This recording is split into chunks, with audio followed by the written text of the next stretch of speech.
Theo Dorsey here with ESPN West Palm Play, and I'm joined by the one, the only Javon Hutchison. First and foremost, fellow Hampton Pirate. We'll be seeing each other soon at homecoming, hopefully. Yes, sir. Looking forward to it, man.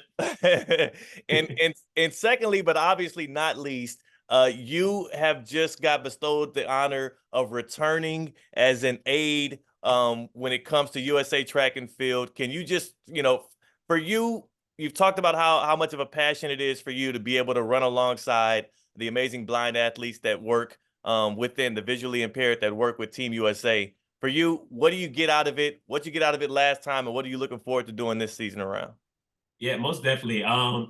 Personally, what I get out of it is just a love for my sport. I love the sport of track and field. Been doing it since middle school. It's another way to stay connected, but also still have that team atmosphere. In track and field, we don't always get that team aspect of the sport outside of running relays. But this is a way I can continue to help other people be able to go towards their dreams and working with not only US Para Track and Field, but also with USABA, just everything that they're doing, bringing awareness to blind sports, and just showing people that it doesn't matter what your limitations may be. I think it's that motivation that you can still go out there and achieve anything you want to do. So I love the mission. It lines up directly with myself and my life and what I always look to promote. So I just love having opportunity to be a part of it. Now, you've obviously been running track since you were, a young pup. At Yeah. what point did you even realize this side of track and field is an opportunity where you can be helpful at, as well as when did you actually decide this is something I want to jump in on and be a part of? Yeah, so I've seen the Paralympic side of track and field, guide runners, working with visually impaired athletes. Just throughout the years here and there, it wasn't something I was particularly fully aware of until 2022. Coach Pierce, shout out to Coach Maurice Pierce at Hampton University. He reached out to me. Great. Yep, right. More Hampton connections. He reached out to me. They had an opportunity here, and he sent the information over. It directly lined up with who I am and what I was doing at the time. And all I did was reach out to Coach Joaquin Cruz. He's the head coach of US Para Track and Field over here at the Chula Vista Elite Athlete Training Center.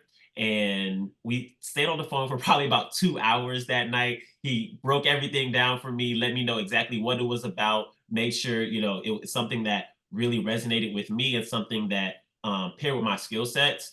And a couple weeks later, they flew me out, and I've been out here ever since. Now, you're a Boynton Beach native. Where are Yeah. you at right now? Where's the training going on at right now for you? Yeah, so the training's currently in San Diego, California at the Chula Vista Elite Athlete Training Center. And what does it actually look like for you to be training? Obviously there's different, like when you grow up learning how to run track, it's about the form, it's about the technique. It's obviously about strengthening yourself to get faster. How do you even train to be a guide?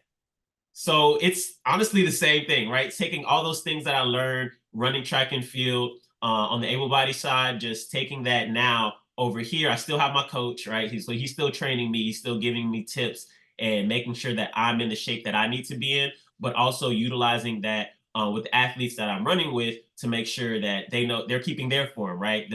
Give them those verbal cues as we're going around the track, anything that I might notice. As we're running, just to make sure that they can be able to run the fastest time that possible for them at the time. What are some examples of verbal cues when you're running? Let's say we're running the 800, which will have multiple laps. We're probably What are doing the 400. okay, just the four. We're doing the four. Four. Okay, well look, I'm throwing stuff out there to Yeah, give y'all. yeah, yeah. We've done the eight. But yeah, so verbal cues would definitely be let's see. So we're going around the track, letting them know where we are in relation to the race. So for a 400, coming off the curve, right, letting them know we're coming into a turn or out of a turn, so they know how sharp or how straight to be at that particular time. Something might be like, hey, keep your head down. Focus on your form. Go to your arms. Same things that your coach might tell you when you're running, except you kind of have a coach right there in your ear because I can feel every motion of the body as we're running, and I can also peek over and see what's happening. Some other verbal cues are going to be letting the athlete know where they are in relation to the field. So, hey, you're coming up on the next guy.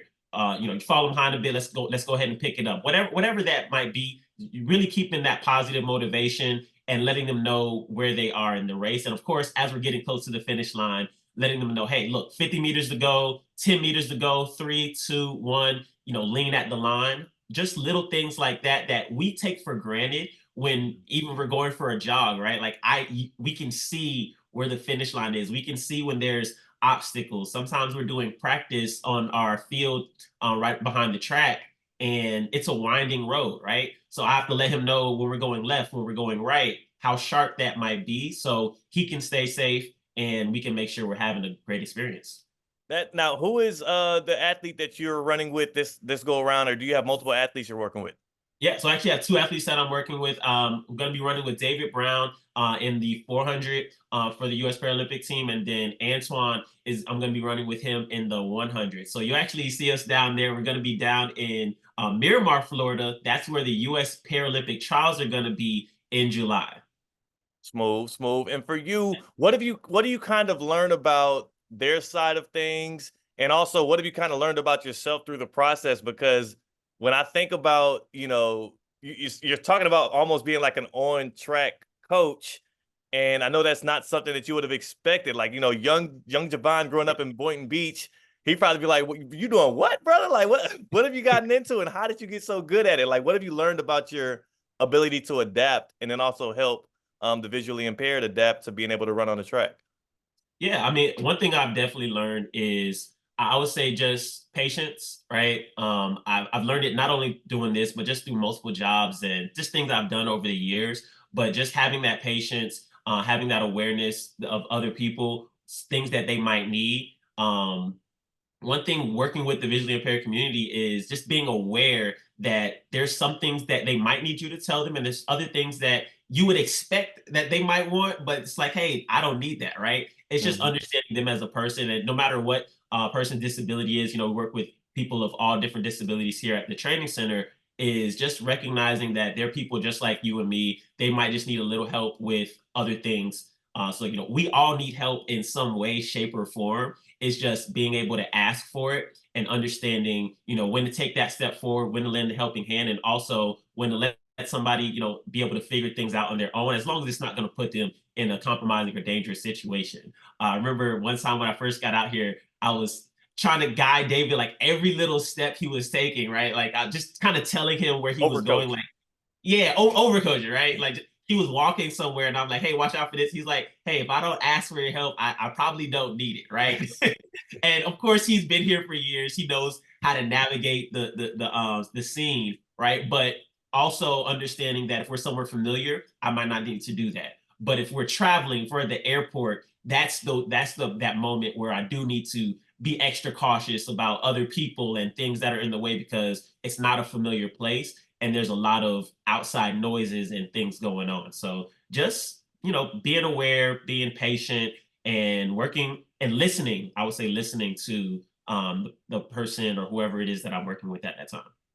Right now, and Javon, you started with the USABA in 2022, right?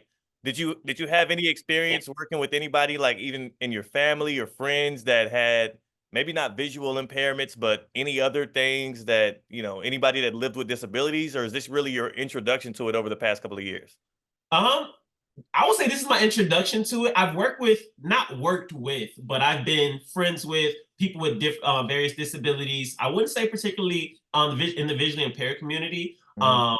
but just working in the service industry. I worked at Apple for a few years, and worked at Hampton actually as an athletic academic advisor. Just working in different service roles and places where I had to put myself in a position to be sensitive to what other people have going on. I think it really prepared me for this role here.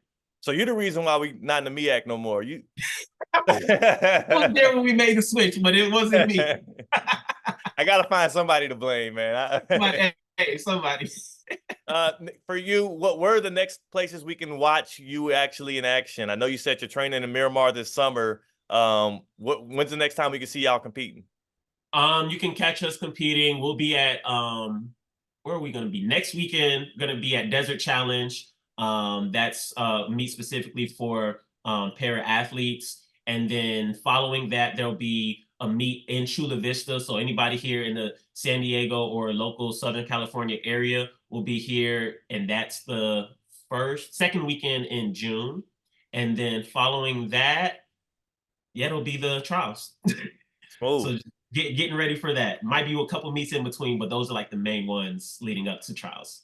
Well, that's perfect, man. I appreciate you breaking off a piece of your time. I know you're in the midst of a lot of training and working hard to be able to get up on that podium. That's what I was going to ask you too before I let you go. Do you get a bite of that? Do you get a medal as well? Do you get to hop on the podium when you guys achieve the ultimate goal?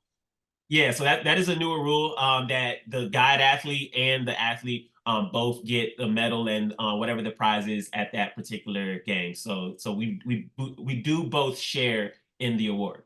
There we go. Well, I was already rooting for you, but I'm rooting as well because I want to be able to get a pick with that medal when y'all win it. So Hey, I love it. I love it. look out for me, Pirate. Again, Javon Hutchison, Boynton Beach native, with the U.S. Association of Blind Athletes, one of I believe 20 athletes that they're spreading awareness about right now.